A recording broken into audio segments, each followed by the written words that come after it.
Hi there, folks. I hope you are doing well and enjoying yourselves this. Well, I mean, it's Tuesday when I'm recording, but you'll all probably view it on YouTube, so that was meaningless. My name is Eric Dietrich. This is the hit subscribe live stream that I do and then post onto YouTube where I do freelancer Q&A, answering questions largely that come from the community, occasionally other sources. Um, Once again, this week I'm doing something that I've been doing of late when I get a question in that's relatively recent, I will answer it. So mostly historically, I did this like first in, first out queue where I just built up this huge like beachhead of questions from back when I ran the Dead Tech YouTube channel and did the Dead Tech blog. Lots of reader questions. I used to answer them regularly. Built up this backlog, and I've been slowly working through it in kind of first in, first out fashion. But some of those questions are several years old. So when a new one comes in, I am trying to sometimes give that priority. Anyway, that's probably more explanation that is needed for this. This one is relatively recent, although because I've been on vacation, even like among the newer ones, I built up a backlog. So this came up maybe a month ago. The question is basically, how do I calculate runway for my about to be freelance practice that includes my first contract? So this is about calculating runway for when you go off on your own. And the question is sort of context specific. So the person that we're talking about here, just to lay the groundwork, he is gainfully employed, or maybe was by this point, I'm not sure, but had a 9 to 5 job and is thinking about going off on his own as a freelancer. And in so doing, he lined up I believe, full-time contract for the first 6 months. So basically, you've got somebody who's been employed all of his career and is saying, "Okay, I'm gonna go be a freelancer, independent, and I inked a contract for 6 months of roughly full time work as my first gig." So that's kind of interesting because, in that sense, it's almost like accepting another job. So that's very job like, if you will, to say, if you're a salaried employee, usually the way salaried employment works, if you're not laid off or rift or something, you're going to only leave a job when you have lined up another one, and then you give notice, and you're kind of like ensuring continuous ish employment. And so what we've done here is apply that same sort of thing to the contracting world. So I'm going to go freelance, but only when I've lined up a job, if you will, a freelance job for a good amount of time. That's actually, I think, a pretty solid way to dip your toe into the freelancing world, especially if you're somewhat risk averse. I am a big believer, if you are risk averse, and you should be if you have like a family and obligations and such. I'm a firm believer in making a gradual transition from salaried employment to freelancing, where you kind of control the amount of unknowns that you're taking all at once. So what this person is doing is taking on a first contract that looks and kind of quacks like employment. And sometimes I will talk about that not being a good thing. It's not a good thing if you're intending to freelance for a lot of years. I mean, like, why do that? You might as well just stay employed. But in the beginning, it can be a good thing, because what you're doing, if you do that, is instead of diving into, say, I'm going to quit my job and start a SaaS, and you're figuring out all kinds of things at once. This is controlling the number of variables that you're figuring out at once. So you're going to go off on your own and you're going to be a freelancer, which means you're going to be figuring out how to have a business entity, how to send invoices and that type of stuff. But a lot of the stuff you're used to about employment continues to be true. So you're not having to figure out quite as many things at once. Anyway, that's all an aside. The question here that I was asked is, how do you calculate runway for this? This isn't how it was put to me. He asked, how do you calculate a contingency budget, which is an interesting way to put it. But what's really meant by this is runway. So runway is basically building up an amount of money that you have in the bank for the eventuality that, at month 6, when that contract ends, you don't necessarily have another contract. And if you don't have a contract, you are trying to figure out how you can make it so that you don't immediately, on day one of not having a contract, have to go right back to the salaried world, because the freelancer world is more varied, more feast or famine. You're not always going to have work. It's lumpier, if you will. So This is a little bit nuanced and kind of a complex thing to think about. So I kind of want to walk through this in a video. So the scenario is you have salaried employment. You're about to take on a contract. So you've got basically guaranteed work for 6 months. What happens at the end of that, and how long do you have before you need to give up and maybe go back into the salaried world? Like, how much of a gap in contracts can you sustain? And the answer is really that it depends, and you're going to have some control over it. So I want to start out the video talking a little bit about business finance 101 for when you go off on your own. And I don't mean, I've done videos before. I'll see if I can dig one up on YouTube. I've like about should you have a business checking account, that type of thing. That's not what I'm talking about. It's more like business finance strategy 101. So the first thing to understand, and this is going to sound like a bit of a non sequitur here in the beginning, please bear with me. But the first thing to understand when going off on your own is, unlike when you're an employee, you now have two roles when you have your own practice. One role, one hat that you wear is the hat of business owner. The other one is an employee of the business. And this might sound like meaningless semantics, but I assure you that it isn't. So as the owner, you will do things like invest money into the business in the beginning. So you might actually take, $5,000, $10,000 out of your personal savings and put it into the business's checking account or savings account. This is a capital infusion to the business. There's a term that accountants have for the amount of money that you bring into the business as an investor. I don't care that much about what that is, but you are investing in the business. You're an owner, you're investing in the business. And imagine a hypothetical world where right out of the gate, somehow you were hiring an employee. As the owner, you would still invest in the business. So that's a different concern. Employees aren't asked to invest in the business. If you are, you're probably in a scam. That's like some kind of multi-level marketing thing. You don't, if you go take on like an actual job, they don't ask you to like also pay them. That's not how that works. So you as the owner in that role can invest in the business. And when you invest in the business, you're putting in an amount of money that the business could burn down against in famine times with no revenue. And that would be what's called runway. And there's actually a term for quantifying this, which is called the quick ratio.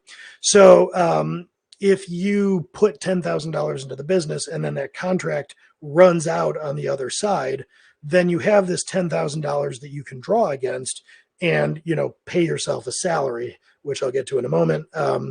And so that is a way that you bring capital to the business. So as the owner, you invest in the business. You also, when the business is earning money, earning profit, you as the business can pull out as the business owner can pull out what's called a dividend. That is how a business owner gets paid. It's why if you go out and you get, shares of Microsoft or Starbucks or something, and that stock pays you dividends, you own a little bit of that company and you receive a dividend payment because you are an owner. So that is how ownership works. And that is one of the two roles that you will have. The other role that you're going to have is that you will be the employee of this business you're starting, and employees collect salary. Now, the salary that you're paying yourself, this can be hard for new business owners to wrap their heads around. The salary that you're paying yourself for you personally as the employee, hey, cool, money, I'm making money, that's great. It's I'm not going to call it revenue, it's income to you. But as far as the business is concerned, and as far as you, the owner of the business, are concerned, employee salaries are actually an expense. So you, the employee, are creating an expense for the business. You, the owner, are investing money into the business. And if the business has any money left, once you pay off all of your expenses, including your salary, that amount of money is called profit, and you can take dividends out of the profit. So why am I going through all this apparently pedantic stuff? This has to do with how you reason about the business and your runway. So what I'm getting at here is you will bring an initial amount of money, and I would advise you to do this, bring an initial amount of your personal income and invest in your new business, plop 10 grand into your business, and that is going to be the money that you pay yourself as the employee, even when you don't have money coming in. So bring this $10,000 into the business. Now on day one, you're going to start collecting your $100 an hour, $150, $200 an hour, or whatever you're charging for this contract engagement. That is revenue to the business. Um, Now, you are not going to collect $200 an hour and then pay yourself in salary $200 an hour. Don't do that. You are going to collect your $200 an hour and then decide on what kind of salary you want to pay yourself. And this is really going to be tied up in how conservative you are and how much money you've brought into the business. So if you were coming from a scenario where, let's say, you were making, for the sake of easy math, $10,000 a month, $120,000 a year. At $120,000 a year, that means your salary was roughly $60-ish an hour. Let's say now that your bill rate is $150 an hour. If you're used to making $60 an hour from your employer as your take home, less taxes or whatever, you are going to have additional expenses that you're not prepared to, well, I mean, that you're not used to paying for. So $60 an hour as your, salary is going to look different than $60 an hour as a freelancer. So anyway, I'm confusing the matter here, but let's say hypothetically you're taking home or you're bringing into the business $150 an hour in billable revenue and you're working 40 hours a week. You might say, okay, I don't need $150 an hour to have the same kind of take home that I'm used to. I can actually do that for $120 an hour, because when all the dust settles, if you were making 120 grand a year your business, you should roughly assume that you would need to bill about $120 an hour to have the equivalent take home pay. But you are doing $150 an hour in revenue, so great. Take home $120 an hour of that and then leave $30 an hour sitting in there on top of your seed money that you've brought into the business. And so what's going to happen there is every week you're going to start with 10 grand in money that you've invested into the business, and then you're going to pool an extra $1,200 a week in there for every week of your engagement. And over the course of, what would that be, 26 weeks, maybe that's around an extra 30 grand that you're going to build into that war chest there that just sits in the business. Now you have 40 grand in money sitting into the business's account, and you have been paying yourself $120 an hour, so 10 grand a month. So that means that you could go about 4 months, give or take ballpark, without getting another contract. That's a pretty good amount of runway. The odds that you are going to end that first contract and then just not get any business for 4 whole months, the odds of that are pretty low. You've got a pretty good war chest. Now, before I get into the details of like planning during the contract and everything, you should set up some scenario modeling here, because what I've just described, if it were all true, is probably more conservative than you need to do. So if you are really going to be just letting, what was that, about 20% of your revenue just sit into the business, you probably don't need to bring any money into the business, because with what I said, you would have 30 grand at the end of the contract and you could pay yourself for 3 months. That's still pretty good. So if this is a guaranteed contract that you're stepping right into, you might not need to invest anything. You might be able to draw all of your runway from that initial contract. On the flip side, if the contract was for only slightly more than you were comfortable doing as a take home, and you were only going to save like $100 a week for the course of the contract, then you should probably bring some money in, put it into that business. Otherwise, as soon as that contract runs out, you're going to be scrambling and desperate and probably going right back to the job. So what you're really doing is a calculation that involves how much money can I bring into the business to use as runway when the contract comes out, and also how much surplus can I create between the revenue that I'm billing and what I want to pay myself on the back end to be comfortable on the personal side. Those two factors are going to determine, once that 6-month contract runs out, how much money do you have to play with before you say, this has been fun, but I need to go and get a real job, as they say. As a quick aside, and this will be a good segue into planning how you think about things during this contract, it is crucial, although I didn't ever do this, I would have if I could, go back and give myself advice.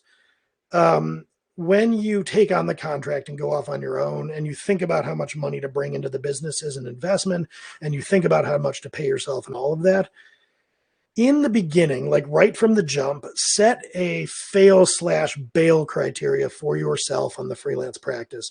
So you're looking out and saying, again, hypothetically, I'm going to bring in $10,000 and then I'm going to generate a surplus of $30,000 over the course of this contract. And if I have that 40K in the bank and I go for 3 months after that first contract without so much as a nibble as to what I think would be a good second contract, I am going to bail at that point, even though I still have $10,000. I'm going to put that back into my personal account and I'm going to say, you know what, that was a fun run. I'm even after all of this, and I don't want to keep drawing down on my personal finances. I figure if after 3 months I can't even get a semblance of a nibble, I'm done. You really want to set that bailout criteria up front, because I will tell you that when you're in the thick of it, you've done that 3 or 6 months contract. You really like the idea of being a freelancer. What's more, you even like the idea that you built such a surplus that afterwards you can kind of screw around for a month before getting serious about trying to land new work.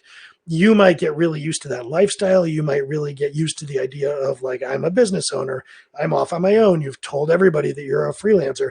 You might get mired down in the moment and struggle to quit.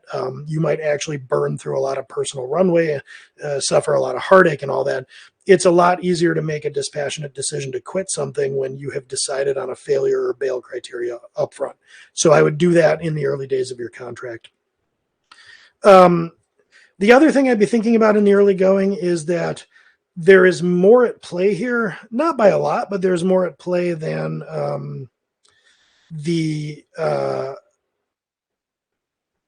I should say, just like the amount that you're billing and the amount that you're taking home. So for instance, for the love of God, please consider self-employment tax. I'll see if I can dig up a video. I think I've done one about that too. When you go off on your own, the short version is you're going to pay a higher tax rate as a self-employed person than you've ever paid as an employee, because unbeknownst to you, your employer has been paying a whole bunch of taxes on your behalf.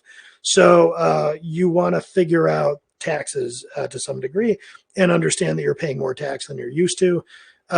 You're also going to be paying for other things that your employer used to pay for. So for instance, part of your various insurances, if you're US based, the US has an absolutely bonkers insurance system, but the long and short of it is your employer has probably been paying for a lot of your health insurance.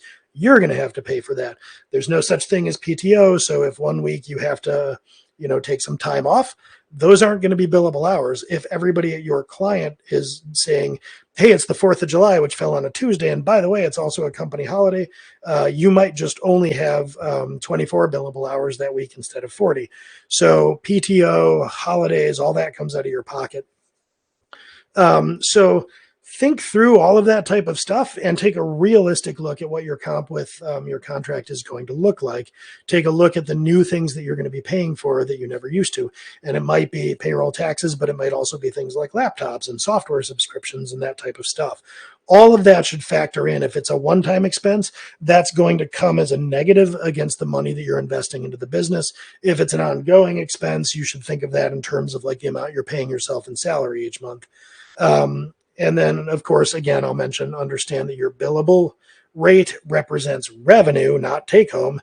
And some amount less than your billable rate is going to need to be your actual take home and salary, which again, your salary is an expense to the business as far as you, the owner, is concerned.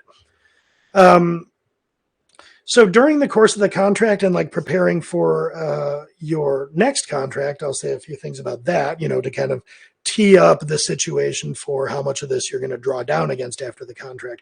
Number one, resist the impulse to be overly optimistic and whimsical with your pay on the lower side. So what I mean is, if your great aunt passes away, I'm sorry, and leaves you, $3,000, resist the impulse to say, oh, I'll just reduce my salary by $3,000 this month, because now you're not getting a realistic picture of your run rate. So the salary that you have decided on to make your practice sustainable, the salary that you, the employee, want to take home, setting aside you, the business owner, don't adjust that up and down any more than you would if you were an employee of somebody else, because then you're not going to have a realistic scenario for what it is to sustainably run your business. Decide on a sustainable salary that you think you can maintain that sits below the business's revenue and all the monthly costs that are going to go on, bookkeeping software or whatever, and see if you can stick to that. So don't get whimsical paying yourself less or more. Pay yourself something sustainable. The other thing I would say, this is different than employment. When you're an employee, you are essentially engaging in this mutual delusion with you and the employer, at least for a while, that you're going to be married forever. And so you don't think about your next job for some period of time. As a freelancer, you should always, always, always be thinking about your next job. So don't start or don't procrastinate in any way at thinking about what you're going to do on month 6. If you can line up another gig that starts 6 months from now and that client is willing to wait, fill your dance card, start prospecting immediately, line up as much business as humanly possible, and do that from the outset. It'll make life easier down the line. You don't want that contract to end and then you take a deep breath and say, oh, okay, now what do I do next? You want that problem to already be solved. The further in advance, the better. Another thing I would say to do is, you are now a business owner, and as a business owner, you should be diversifying as much as possible. So right now, on day 1 of self-employment, you have one single whale client that accounts for all of your business over the next 6 months. That is an incredibly precarious situation to be in as a business owner. By the way, as an aside, it's also an incredibly precarious situation to be in as an employee. I personally, as a business owner for 10 years now, I think salaried employment is the absolute most risky situation I can imagine, because someone somewhere decides that you don't have any income and then you may be used to that, but it's very, very risky. So what you want to be doing, in addition to lining up your next contract, is thinking about diversifying your income. And, is there some kind of productized service that, even though you're doing 40 hours worth of work each week for the contract, that maybe you could be doing some kind of assessment in your spare time, or paid discovery, or just a light bit of extra work in addition to your main whale client. So start to try to diversify your income and see if there's ways that you can bring on other clients and get those into the mix.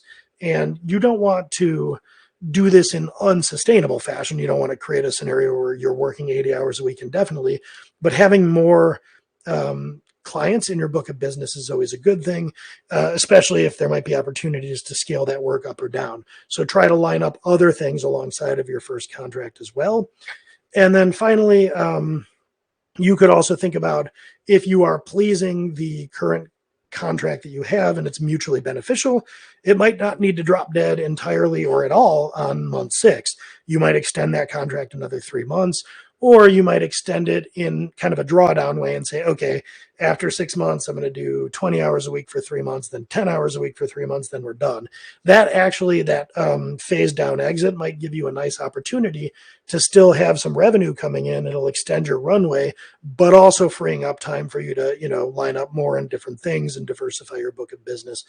And the last thing I'll say is, while you're doing all of this, I don't personally think, if you're going to go indie, that you should have a never-ending series of 6-month to 2-year gigs.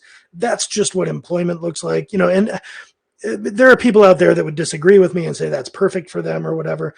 To me, you can do that as a salaried employee. You can job hop every 6 months or 2 years, and you're going to get, health insurance and all kinds of other benefits. So to me personally, I would be starting to think in your first 6 months, this is like moving away from employment with training wheels, but you should have an exit strategy from gig-based serial pseudo-employment. And you should be in that first contract, getting used to the water out there as an indie, learning things like invoicing and taxes and all that. But as you're learning, take on additional risk, if you will, in diversifying your business, and look for an exit strategy from serial gig-based employment. So, think about productized services that you could offer.